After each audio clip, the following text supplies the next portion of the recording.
ચર્ચા કરીએ આપણી સાથે ઝાયકલ પ્રીપેડ ઓશન સર્વિસીસના એમડી અને સીईओ अविनाश रमेश गोखंडी આપણી સાથે જોડાઈ રહ્યા છે। अविनाश जी, सबसे पहले बहुत बहुत स्वागत है आपका सीएनबीसी बाजार पर and congratulations for the listing. समझना चाहेंगे जिस प्रकार से एक रिस्पांस मिला और उसके बाद हाल की जो स्थिति है, अब यहाँ से आगे क्या क्या लक्ष्य लेकर आप चलेंगे जो इन्वेस्टर्स को खास ध्यान में रखने होंगे? बहुत बहुत धन्यवाद यश, हमको प्रोग्राम में बुलाने का।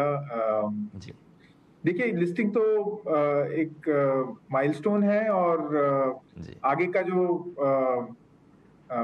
आने वाले महीने, आने वाले साल जो है वो बताएंगे कि कंपनी का परफॉर्मेंस कैसा है। ये शॉर्ट टर्म पे तो हम बिल्कुल। ज़्यादा ध्यान नहीं देते हैं। हमारा वैल्यू प्रोपोजिशन लॉन्ग टर्म रहा है और सास फिनटेक कंपनी है और सास फिनटेक कंपनी स्पेस में प्रॉफिटेबल सास फिनटेक कंपनीज कम ही है, बहुत कम है, और लिस्टेड तो और भी कम है। तो वो एक बहुत बड़ा डिफरेंशिएटर हमारे हिसाब से है। और हमारे 2400 से ज़्यादा कॉर्पोरेट कस्टमर्स हैं जिनको हम एक्सपेंस मैनेजमेंट देते हैं, जिनको हम वेंडर पेमेंट्स देते हैं, जिनको हम एम्प्लॉय बेनिफिट्स देते हैं, रिवॉर्ड्स देते हैं। तो स्पेस, मैं इस तरह से बोलूंगा कि जो स्पेस है फिनटेक का और डिजिटाइजेशन का स्पेस, वो बहुत फास्ट ग्रो कर रहा है और भारत जो है उसमें अव्वल नंबर पे है, नंबर 1 है। तो वो जो टेलविंड है वो हमारे लिए बहुत पावरफुल है, हमारे लिए बहुत फायदेमंद है। और उस ट्रेन पे, उस पटरी पे जो ट्रेन जा रही है, जिसमें हम भी मतलब सवार हैं फिनटेक की ट्रेन पे, उसमें प्रॉफिटेबल खिलाड़ी बहुत कम है। तो हमारे लिए वो बहुत एडवांटेज हो जाता है कि हम प्रॉफिटेबल हैं, क्योंकि ग्रोथ तो है इस स्पेस में और हम प्रॉफिटेबली ग्रो कर रहे हैं। डेफिनेटली। तो अब हमारा फोकस जो है वो यहाँ से आगे की जो आपकी कमेंट्री है उसके ऊपर रहेगा। कस्टमर एक्विजिशन को लेकर जो खर्चा होता था आपका, उसको आपने काफ़ी कम करने की कोशिश की है। सो अब रिटेंशन के ऊपर भी आपकी कैसे नज़र रहेगी, आगे कैसे आप इसे और बढ़ाने की, क्योंकि नए कस्टमर्स को ऐड करने की जो योजना आप बना रहे हैं उसके ऊपर हमें थोड़ा सा समझाइए अविनाश जी। बिल्कुल बिल्कुल। देखिए, हमारा जो बिजनेस मॉडल है यश जी, ये B2B2C मॉडल है। तो हम डायरेक्टली कंज्यूमर को अक्वायर नहीं करते हैं, हम कॉर्पोरेट के थ्रू, जैसे टाटा स्टील हो गया, पर्सिस्टेंट सिस्टम्स हो गया, ग्रीनफ्लाई हो गया, फिलिप्स कार्बन हो गया, एओन हो गया, बहुत सारी कंपनियां हैं जो हमारे कस्टमर्स हैं। 2400 के ऊपर कंपनियां हैं, बहुत सारे टाटा ग्रुप की कंपनियां हैं, और इन कंपनियों के यूजर्स जो एम्प्लॉयज हैं या उनके चैनल पार्टनर्स हैं, जैसे उनके डीलर्स हैं, डिस्ट्रीब्यूटर्स हैं, उनके रिटेलर्स हैं, वो हमारे प्लेटफॉर्म पे यूजर के तौर पे आ जाते हैं, वो हमारे ऐप और डैशबोर्ड पे आ जाते हैं।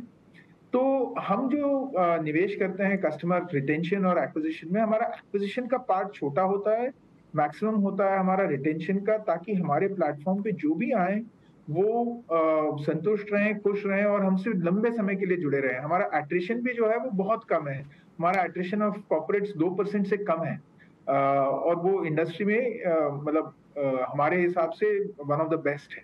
तो हमारा ऑब्जेक्टिव यही रहता है कि जो कॉर्पोरेट्स हैं, जो यूजर्स हैं, हमारे साथ लंबे समय के लिए जुड़े और उनके साथ हम ज्यादा से ज्यादा बिजनेस करें। आज हमारे प्लेटफॉर्म पे तकरीबन 23 लाख यूजर्स हमारे प्लेटफॉर्म पे हैं जो हमारे सर्विसेज को यूज कर रहे हैं। Definitely sir. तो ऐसे में अब जब कंपनी आगे बढ़ रही है तो क्या कोई पोटेंशियल ऑर्गेनिक इनऑर्गेनिक अपॉर्चुनिटीज, कोई एक्विजिशन वगैरह की योजना आपकी है आने वाले वक्त में?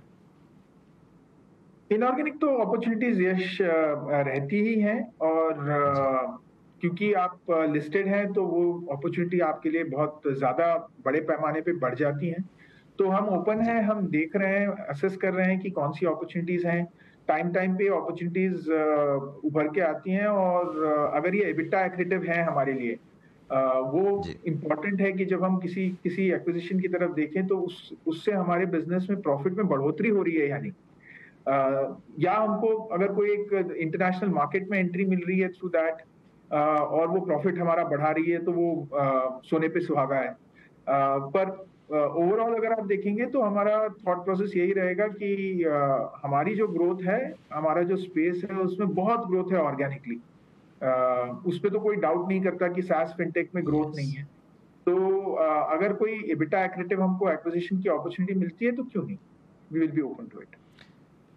Definitely sir. और थर्ड पार्टी पेमेंट्स पे हमारा कितनी निर्भरता है, कितनी डिपेंडेंसी है, और साथ ही साथ कोई चैनल पार्टनर्स वगैरह के ऊपर भी आपकी डिपेंडेंसी हो तो वो भी हमें समझाइए।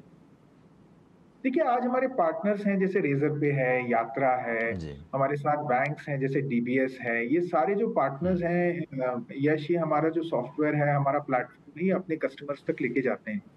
तो हम इस स्पेस में आज हमारा जो टोटल पार्टनर से रेवेन्यू है वो रिलेटिवली कम है, बट जो क्वालिटी ऑफ पार्टनर्स हैं हमारे वो बहुत नामी-गिरामी कंपनियाँ हैं और बैंक्स हैं। जी।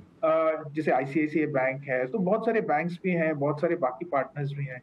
और हम उम्मीद करते हैं कि आने वाले सालों में हम इसको और स्केल अप कर पाएँगे थ्रू पार्टनरशिप्स। डेफ़िनिटली सर, इन सारे मुद्दों पर नज़र रहेगी। अविनाश जी, बहुत-बहुत शुक्रिया आपका और फिर से एक बार कांग्रेचुलेशंस लिस्टिंग के लिए। Thank you so much. Thank you so much. Thank you.